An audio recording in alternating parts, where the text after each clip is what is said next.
സ്വസ്തിക നാസികളുടെ ചിഹ്നമാണെന്ന് നമുക്കെല്ലാം അറിയാം.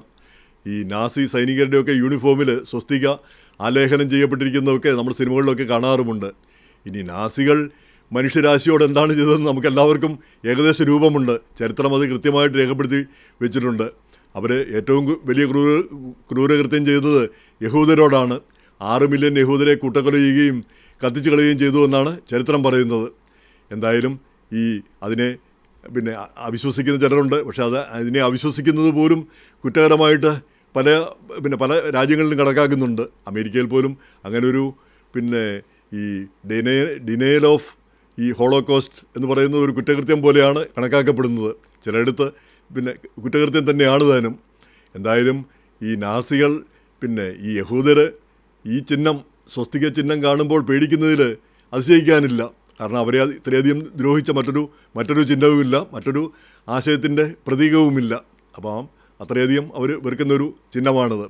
പക്ഷേ അതേസമയം തന്നെ ഹിന്ദു സമൂഹത്തെ സംബന്ധിച്ചിടത്തോളം, ഹിന്ദുക്കൾ, ജൈനന്മാർ, ബുദ്ധമതക്കാർ ഇവരെ സംബന്ധിച്ചിടത്തോളം വളരെ പവിത്രമായ ഒരു ചിഹ്നമാണ് ഈ സ്വസ്തിക. കുറച്ച് വ്യത്യാസമുണ്ട്, ചെറിയ രീതിയിലുള്ള വ്യത്യാസമുണ്ട്.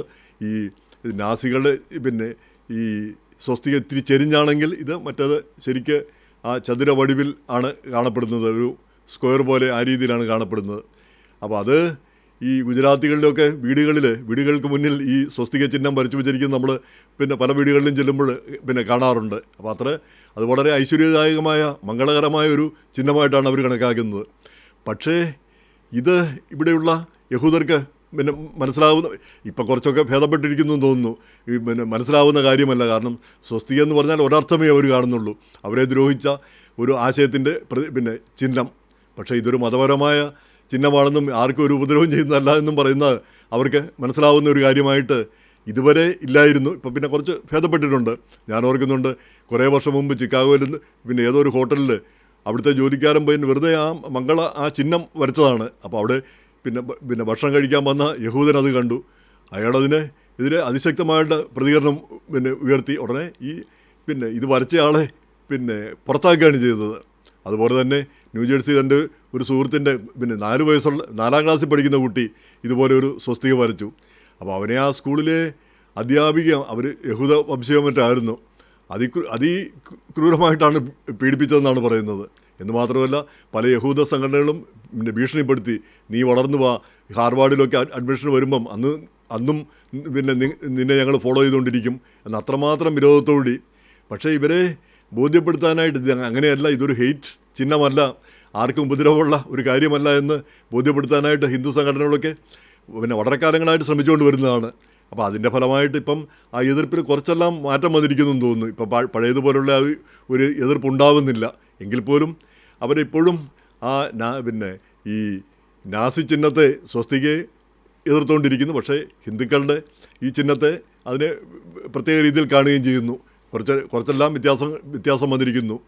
അപ്പോൾ ഈയിടയ്ക്ക് ഈ കാനഡയിൽ ഇതുപോലെ ഒരു ഹെയ്റ്റ് ക്രൈമിനെതിരെ ഒരു ബില്ല് വന്നു. അപ്പോൾ ആ ബിൽ C9 എന്നോ മറ്റാണ് അതിൻ്റെ പേര്. അപ്പോൾ അതിൻ്റെ അകത്ത് സ്വസ്തിക വരയ്ക്കുകയോ അല്ലെങ്കിൽ സ്വസ്തികയെ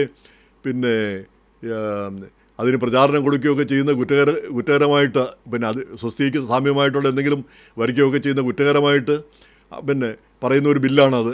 അപ്പോൾ അതിൽ ഹിന്ദു സംഘടനകൾ, പ്രത്യേകിച്ച് coalition of Hindus of North America, COHNA, അവരൊക്കെ ഇടപെട്ട് ആ സ്വസ്തിക എന്നുള്ള പേര് അതിൽ നിന്ന് മാറ്റിക്കളഞ്ഞു. അപ്പോൾ ആ സ്വസ്തിക എന്ന് പറഞ്ഞാൽ ഹിന്ദു സ്വസ്തികയും ആ നിർവചനമനുസരിച്ച്, അതായത് സ്വസ്തിക വരയ്ക്കുക അല്ലെങ്കിൽ സ്വസ്തിക പോലുള്ള ചിഹ്നങ്ങൾ വരയ്ക്കുക, അതെല്ലാം കുറ്റകരമാക്കി കഴിഞ്ഞാൽ ഈ ഹിന്ദു സ്വസ്തിക വരച്ചാലും അത് കുറ്റകരമായി പോകും. അപ്പോൾ ആ സ്വസ്തിക എന്നുള്ള പദം അവർ ആ ബില്ലിൽ നിന്ന് മാറ്റാനായിട്ട് അവരുടെ പ്രേരണയ്ക്ക് കഴിഞ്ഞു. അത് കാരണം ആ ബില്ല് പാസ്സായാലും നമുക്ക് ഉപദ്രവം വരുന്നില്ല. അപ്പോൾ അങ്ങനെ ഒരു വിജയം നേടിയെന്നുള്ളത് വലിയൊരു കാര്യം നമ്മൾ വിചാരിക്കും ഇതൊക്കെയാണോ ഇത്ര വലിയ കാര്യമെന്ന് നമ്മൾ ചിന്തിക്കും. പക്ഷേ ഇങ്ങനെയുള്ള ചെറിയ കാര്യങ്ങൾ പോലും വലിയ ഉപദ്രവങ്ങൾ എപ്പോഴാണ് ചെയ്യുന്നത് നമുക്ക് അറിഞ്ഞുകൂടാ. അപ്പോൾ അത് വിജിലൻ്റ് ആയിരിക്കുന്നു. ആ ഹിന്ദു സംഘടനകൾ അത് വിജിലൻ്റായി അതിനെ കൈകാര്യം ചെയ്തു എന്ന് പറയുന്നത് തന്നെ നല്ലൊരു കാര്യം തന്നെയാണ് നമുക്ക്. കാരണം ആർക്കും ഒരു ഉപദ്രവം ചെയ്യാത്ത കാര്യങ്ങൾ പോലും ഉപദ്രവകരമായിട്ട് മാറിക്കഴിഞ്ഞാൽ, അല്ലെങ്കിൽ ഉപദ്രവകരമായിട്ട് അവർ ചിന്തിച്ചു കഴിഞ്ഞാൽ വിഷമത്തിലായി പോകും നമ്മൾ. എന്തായാലും അതിനൊരു പര്യവസാനം കാണാനായിട്ട് കഴിഞ്ഞു എന്നുള്ളത് നല്ലൊരു കാര്യം തന്നെ.